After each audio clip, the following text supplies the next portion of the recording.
बस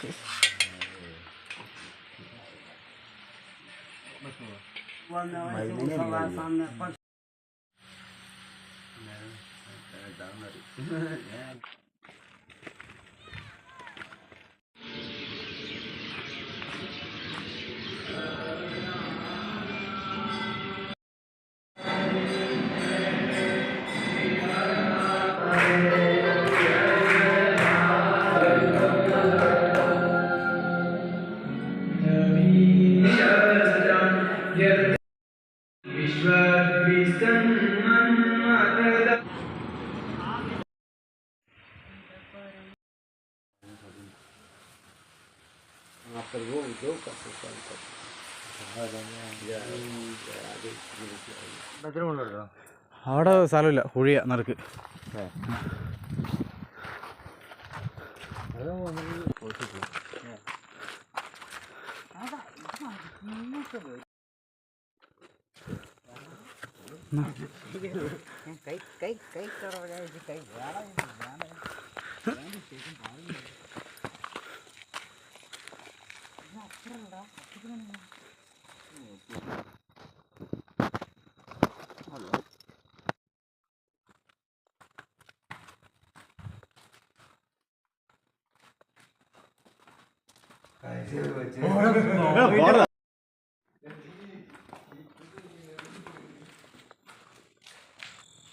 ഗുജറാത്തിലെ ഒരു ചരിത്രപരമായിട്ടുള്ള കോട്ടയാണ് റാണിയാ വേണിയാ മഹാരാജാവ് ആണ് ഇത് നിർമ്മിച്ചിട്ടുള്ളത്.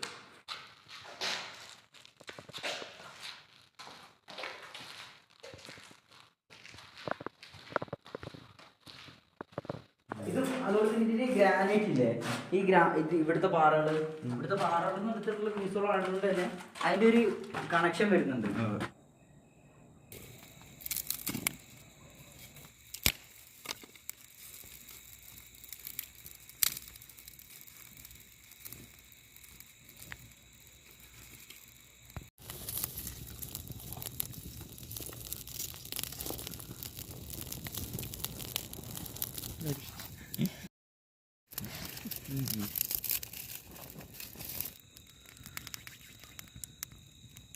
സെവൻത്ത് സെഞ്ചുറി ആയപ്പോഴല്ലേ ഈ കോട്ടയൊക്കെ സ്റ്റാർട്ട് ചെയ്തില്ല ഇവിടെ?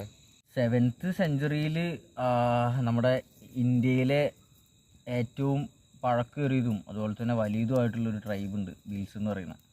അപ്പോൾ അവരാണ് ഇവിടെ ആദ്യമായിട്ട് കുടിയേറ്റി പാർത്തിട്ടുള്ളതെന്നാണ് ഹിസ്റ്ററി പറയുന്നത്.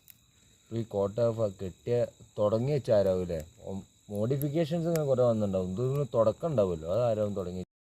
അപ്പോൾ പറഞ്ഞ അനുസരിച്ചിട്ട് ഇപ്പോൾ 9ാം നൂറ്റാണ്ടിൽ വേണി വാജ് മഹാരാജാവ് എന്ന് പറയുന്ന ചക്രവർത്തിയാണ് ഈ ഒരു കോട്ട നിർമ്മിച്ചിട്ടുള്ളത്. പക്ഷെ അതുമാത്രമല്ല, ഈ കോട്ട ഇവിടെ ഉണ്ടാക്കിയ മുതൽ തന്നെ എന്താ പറയുക, ഒരുപാട് ആൾക്കാർ ഇതിനെ കീഴ്പ്പെടുത്താനായിട്ട് ഒരുപാട് യുദ്ധങ്ങളും അതുപോലെ തന്നെ അങ്ങനെ യുദ്ധങ്ങൾ നടന്നുകൊണ്ട് ഒരുപാട് ട്രൈബ്സുകളും ഒരുപാട് മഹാരാജാക്കന്മാരും ഇവിടെ എന്ത് ചെയ്തിട്ടുണ്ട്, മാറി മാറി റൂൾ ചെയ്തിട്ടുണ്ടെന്നാണ് ആൾ പറഞ്ഞത്. ആ മുകളിലത്തെ കോട്ടയൊക്കെ ശ്രദ്ധിച്ചോ? അതിന് മുകളിലൊക്കെ പോയി ഇമ്പോസിബിൾ. എന്താ സംഗതി എന്ന് വെച്ച് കഴിഞ്ഞാൽ ഈ രാജഭരണമായിരുന്നല്ലോ. അപ്പോൾ ഇവർക്ക് ഇപ്പോൾ ഇവിടുത്തെ നാട്ടുകാർ മാത്രമല്ല ഇവരുടെ കൂടെ ഉണ്ടായിരുന്നത്, കുറേ അടിയാളന്മാർ, പണിക്കാർ, മീൻസ് ഈ ആൾക്കാരെ നിർബന്ധപൂർവ്വം ബന്ദിയാക്കിയിട്ടൊക്കെ ഓരോ കാര്യങ്ങൾ ചെയ്യിക്കില്ലേ, അപ്പോൾ അവരെ വെച്ച് ചെയ്യിച്ചായിരിക്കാൻ സാധ്യതയുണ്ട്. ഈ ഗുജറാത്തിൽ ഇത്രയും സ്ഥലം ഉണ്ടായിട്ട് എന്തിനാവും ഈ രാജാവ് ഈ ആരോല്യ പർവ്വതത്തിൽ ഈ ഇതിരാഘട്ട് എന്നുള്ള സ്ഥലം ചൂസ് ചെയ്തിട്ടുണ്ടാവുക? അങ്ങനെ ചോദിച്ചു കഴിഞ്ഞാൽ ഇപ്പോൾ ഭയങ്കര സെക്യൂർ അല്ലേ ഇവിടെ. കാരണം എന്താണെന്ന് വെച്ച് കഴിഞ്ഞാൽ ഇപ്പോൾ ഈ കോട്ട എന്നൊക്കെ പറയുന്ന സമയത്ത് അല്ലെങ്കിൽ ഭരണകാലം എന്നൊക്കെ പറയുന്ന സമയത്ത് നമ്മൾ 3 പേര് ഇരിക്കുന്ന സ്ഥലത്ത് ഈ സമയത്ത് ഒരുപാട് ഭടന്മാർ റാന്തിൽ ചെയ്യുന്നുണ്ടായിരിക്കും. ഓക്കെ, അപ്പോൾ അതുകൊണ്ട് തന്നെ എന്താണ് സെക്യൂർഡാണ്. പിന്നെ പർവ്വതനിരകളിലാണ്, വെള്ളമുണ്ട്, വായുണ്ട്. പിന്നെ ഇവിടെ ഇപ്പോൾ തന്നെ ഉണ്ടോ ക്ലൈമറ്റ് എന്താണ്, രാവിലെ എന്തായിരുന്നു ക്ലൈമറ്റ്, ഉച്ചയ്ക്ക് വെളിച്ചുള്ളപ്പോൾ നട്ടുച്ചയ്ക്ക് എന്തായിരുന്നു ക്ലൈമറ്റ്, തണുപ്പ് വരുന്നില്ലേ. പിന്നെ ശുദ്ധമായിട്ടുള്ള അരുവികൾ. എന്തുകൊണ്ട് ഇവിടെ ചൂസ് ചെയ്തുകൂടാന്നുള്ളതാണ് ചോദിച്ചത്. ഗോൾഡൻ ടെമ്പിൾ കാണാൻ വേണ്ടി പോയ ആൾക്കാരാണ് ഇപ്പതാ ഇതരഘട്ടിലിരുന്നിട്ട് തീ കായുന്നു. ഓക്കെ, അപ്പോൾ രാജാവിനെ കുറ്റം പറയാൻ പറ്റില്ല. കാരണം എന്താണെന്ന് വെച്ച് കഴിഞ്ഞാൽ ആ വണ്ടിക്കാരൻ്റെ ബാക്കിൽ ഇരുന്ന് എന്ത് സുഖമായിട്ട് ഒരു 50 കിലോമീറ്റർ ട്രാവൽ ചെയ്ത് നമുക്ക് പോകായിരുന്നു. നമുക്കെന്താ ഒരുപാട് നമ്മുടെ ആവശ്യങ്ങൾ ആൾ മുഖാന്തരം നടക്കുമായിരുന്നു. ഇപ്പോൾ നമുക്ക് ചില കാര്യങ്ങളൊക്കെ ആൾ വാഗ്ദാനം ചെയ്തിട്ടുണ്ടായിരുന്നു.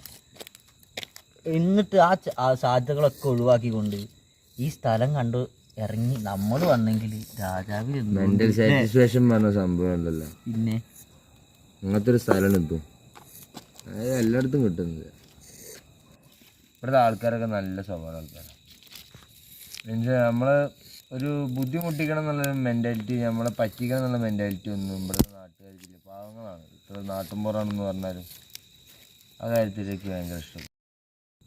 ഒന്നാമത്തെ കാര്യം എന്താണെന്ന് വെച്ച് കഴിഞ്ഞാൽ ഇവിടെയുള്ള ഒരു 70% ആൾക്കാരും ഫാമേഴ്സാണ്. ഇപ്പോഴാണ് ശരിക്കും 70%ിലൊക്കെ വന്നിട്ടുള്ളത് വില്ലേജ്.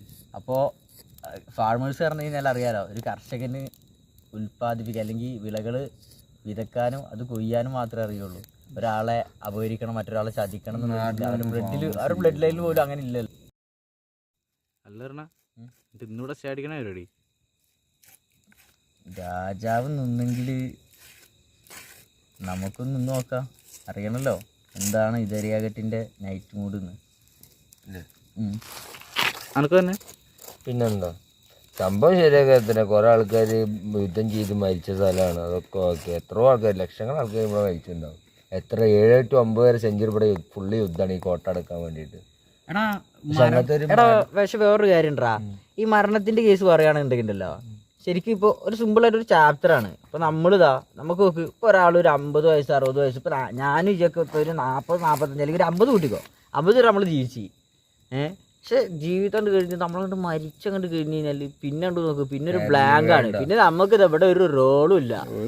പിന്നെ ഇപ്പം ആരും ജെൻസി കളിക്കണത്, ഇനി അടുത്ത കുറേ സീകൾ വരും. ഓക്കെ, നമുക്ക് ഇവിടെ റോളും ഇല്ല, നമ്മുടെ ഓർമ്മകളും ഇല്ല. എന്തെങ്കിലും കാര്യം എൻജോയ് ചെയ്യാം അല്ലേ, ഉള്ള ചെറിയ ചെറിയ കാര്യത്തിൽ എൻജോയ് ചെയ്യാൻ നമ്മളെ കണ്ടെത്തിയുണ്ടല്ലോ.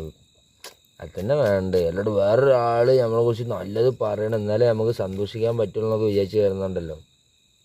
അതിന് മൂഞ്ചി പോവുക, ജീവിതം കഴിഞ്ഞു പോകും. അപ്പോൾ ഒരു 19 വയസ്സാവും. മെൻറ്റാലിറ്റി മാറ്റിയാൽ മതി ഫസ്റ്റ്. ഈ നാടൊക്കെ നമുക്ക് കാണാൻ വേണ്ടിയിട്ട് ഈ ലോകത്തറയും ദൈവം നമുക്ക് ഉണ്ടാക്കി തന്നു. അല്ലാണ്ട് വെറുതെ ഒരു റൂമിൽ ഇങ്ങനെ അടച്ച് ഇങ്ങനെ ഇരുന്ന് ആ ഫാനും കാര്യങ്ങളും നോക്കി ഫോണിലും ഇങ്ങനെ കളിച്ച് കഴിഞ്ഞിട്ടുണ്ടെങ്കിൽ നാട്ടിലുള്ള കുറ്റം പറയാൻ ഏത് ആൾക്കാർക്കും പറ്റും. 3 നേരം ഭക്ഷണം വേണ്ടിയിട്ട് എല്ല് കുത്തുന്നതാണ്. നമുക്ക് ഫുഡിൻ്റെ കാര്യമാണെങ്കിലൊക്കെ നമ്മളിപ്പോൾ സത്യം പറഞ്ഞാൽ പ്രോപ്പറേ അല്ലല്ലോ. ഫുള്ള് എന്താ ഒരു ഓക്കെ വിശക്കുമ്പോൾ കഴിക്കും, അല്ലാണ്ട് നമ്മളിങ്ങനെ പ്രോപ്പർ ഇന്ന ടൈമിൽ ഫുഡ്. പക്ഷേ ഞാൻ ഫുഡിൻ്റെ കാര്യത്തിൽ ഞാൻ ഒരു കാര്യം പറയാം കേട്ടോ.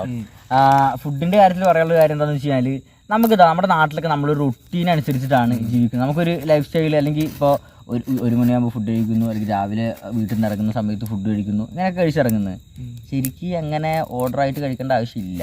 നമുക്ക് എപ്പോഴാണോ വിശക്കുന്നത്, നമ്മുടെ ശരീരത്തിന് എപ്പോഴാണോ ഇൻസ്റ്റന്റ് എനർജി വേണം തോന്നുന്നു ആ സമയത്ത് കൊടുക്കുക, ആ സമയത്ത് കഴിക്കുക.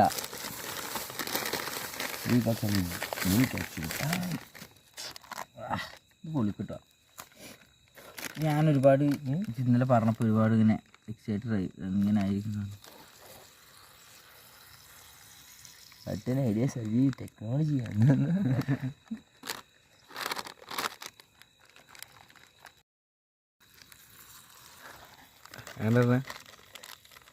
സൂപ്പറാ, ഒന്നൂറ് മിസ്സാവാനുണ്ട്.